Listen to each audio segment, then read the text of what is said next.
네, 향이... 고추 향도 좀 나고 그래서 국물을 이게 이제 같이 배어 들어가 있는 상태니까 전부 다 아까우니까 아깝네요. 진짜 아니 왜냐면 이거 이 채소 향이 싹 나요. 올라오죠. 네. 자, 그래서 자, 요게 지금 요게 이제 실고추예요. 네네. 예, 실고추를 건고추를 얇게 이렇게 잘라서 실고추를 만드셔도 되고요. 네. 판매되는 걸 구입을 하셔도 돼요. 네. 그래서 요거에 잘 뭉치기 쉬우니까 다시 이렇게 조금 잘게 잘라서 넣어주도록 할게요. 네. 그리고 여기에 이제 통깨도 좀 넣어주시고요. 그러면 이제 양념장이 다 만들어졌어요. 됐나요? 네. 자, 근데 지금 이제 칼국수가 네. 감자가 어느 정도 익어서 네. 제가 이제 국수를 넣으면 딱 알맞을 시점인 것 같거든요. 아, 그러니까 요거 잠깐 놔두고 이제 칼국수 한번 보러 가겠습니다. 네, 자, 국수를 좀 넣어보도록 할게요. 어떻게 됐나요, 국수? 네. 오. 근데 요즘은 참 좋은 게요. 네. 예전에는 진짜 반죽해서 참 밀었잖아요. 밀고 칼로 잘라서 진짜 맞아요. 봐야 되는데 이렇게 요즘 파니까 그래서 참 좋습니다. 그러니까요. 요새는 진짜 뭐 마음만 먹으면 요리하기가 네. 예전에 우리 어머님들에 비해서 네. 뭐 한 3분의 1 정도만 노력을 해도 충분히 맛있는 요리 만들 수 있거든요. 그러니까 뭐 사드시는 것도 좋지만 진짜 이렇게 집에서 한번 해드셔 보시는 것도 좋을 것 그럼요. 같아요. 네. 진짜 그야말로 속이 편하고. 자, 칼국수 겉에 붙지 말라고 가루를 좀 묻혀놨잖아요. 네. 그래서 가루를 좀 잘 털어내 주신 다음에 네. 좀 전에 끓인 육수에 넣어주시는데 감자가 한 3분의 2 정도 익었다고 판단이 되시면 네. 넣어주세요. 자. 그리고 넣자마자 국수를 너무 흔드시면 네. 국수에 있는 밀가루가 국물로 떨어지면서 국물이 너무 걸쭉해져요. 그래서 잠깐 그 밀가루가 살짝 익을 수 있을 정도의 시간만 두셨다가 네네. 그 다음에 이렇게 가볍게 좀 흔들어서 뭉치는 거를 없애주시고 네. 그 사이에 지금 국수가 익는 동안에 네. 우리는 깻잎 장아찌를 만들어 보도록 그러니까 할게요. 요대로 한 2, 3분 정도 그렇죠. 끓여주시는 국수가 거죠. 익을 때까지. 익을 때까지. 예. 자, 그럼 그 동안에 우리가 아까 양념장 만들었고요. 네. 깻잎 있습니다. 예, 깻잎이 있으면 네. 이제 또 다른 접시 하나를 조금 준비를 해서 네. 그러니까 뭐 아니면 아예 장아찌를 담을 조금 작은 그릇 드시겠어요? 그럴까요? 아예 예. 장아찌 담는 그릇을 예, 드릴까요? 예. 네.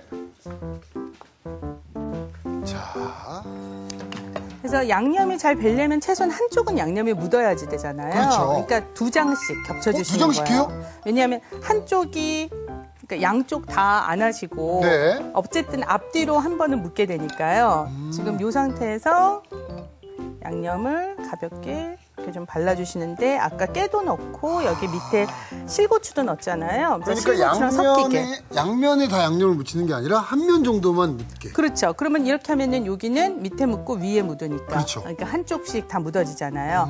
근데 이제 요걸 계속해서 반복해서 쌓다 보면 네. 지금도 보면 요쪽은 굉장히 높고 요쪽은 낮잖아요. 그렇죠. 그래서 요거를 얹으시면서도 3단계로 예를 들어서 요게 깻잎이에요. 네. 요게 깻잎이면 그 다음에는 요렇게, 그 다음엔 요렇게 놔주시는 거죠. 그러면 그치? 먹기도 편하겠네요. 그러니까 띄어 먹기도 편하고, 그다음에 양념도 미끄러지지 않아서 좀 안쪽까지 잘 이것도 되게요. 비결이네요. 자, 그래서 약간 비껴서 이렇게 네. 넣어주시고 또 양념을 한번 발라주시고. 어쩐지.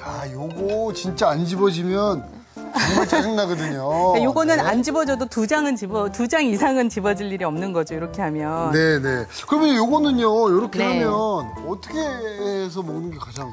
요거를 좋을까요? 저는 이제 지금 접시에다가 보여드리지만 네. 여러분들은 아예 보관을 할 통을 준비를 하셔서 네. 거기에 이렇게 해서 넣으신 다음에 사실은 한 2시간 정도만 지나면 어느 정도 간이 배요. 네네. 그래서 이틀쯤 지나면 또 가장 맛있거든요. 그러니까 2시간 정도 지나서 숨이 좀 죽으면 냉장고 안에 그때부터 이제 보관을 하셔서 이틀 뒤부터는 꺼내서 드셔도 되고요. 네. 드실 때마다 꼭꼭 좀 눌러서 가능하면 안쪽에 이제 공기가 좀 들어가지 않도록 이렇게 해서 두시게 되면 오랫동안 두실 수 있고 양을 좀 많이 만드시는 경우에는 위에 무거운 돌 같은 걸 깨끗이 조금 닦아서 눌러주면 더 좋겠죠. 예. 그러니까 이게 해서 뭐 바로 먹을 수도 있고. 네. 그러니까 한 아니, 2시간만 지나면 네. 그때부터는 사실 숨이 죽으면서 간이 안쪽까지 배면 먹을 수 있게 되는 거거든요. 오. 그래서 혹시 지금처럼 이제 양념장이 좀 이렇게 남는 경우에는 가장자리 두르면서 조금 같이 부어주셔도 돼요. 저는 좀 넉넉하게 국물이 있는 게. 네. 그럼 왜냐하면 이 상태에서 절여지면서 물이 또 생기거든요. 아, 그렇군요. 네. 자, 이 상태로 이제 2시간 정도 네. 두시면 되는 거고요. 네. 그 사이에 제가 이제 칼국수 양념을 좀 하러 가보도록 할게요. 자, 깻잎장아찌 완성됐고요. 네. 칼국수 어떻게 됐나 한번 좀 예. 볼까요? 자, 이제 국수가 거의 익어가죠. 네. 그러면 이제 국간장으로 간을 좀 맞춰주시는데. 이때 간이 또 들어가는군요. 네. 아까 고추장이 들어갔기 때문에 집집마다 사실은 그 고추장에 따라서 간이 맞을 수도 있고 아닐 수도 있잖아요. 네네. 그래서 조금 국간장을 넣기 전에 조율을 해서 간을 좀 맞춰주시고 이때 간도 국간장과 소금을 적절히 상황에 맞춰서 색을 보시면서 좀 조율을 해주세요. 네. 그리고 다진 마늘 어, 넣어주시고 후추도 좀 넣어주시고 오, 이 칼칼한 향. 이거 어떻게 해요?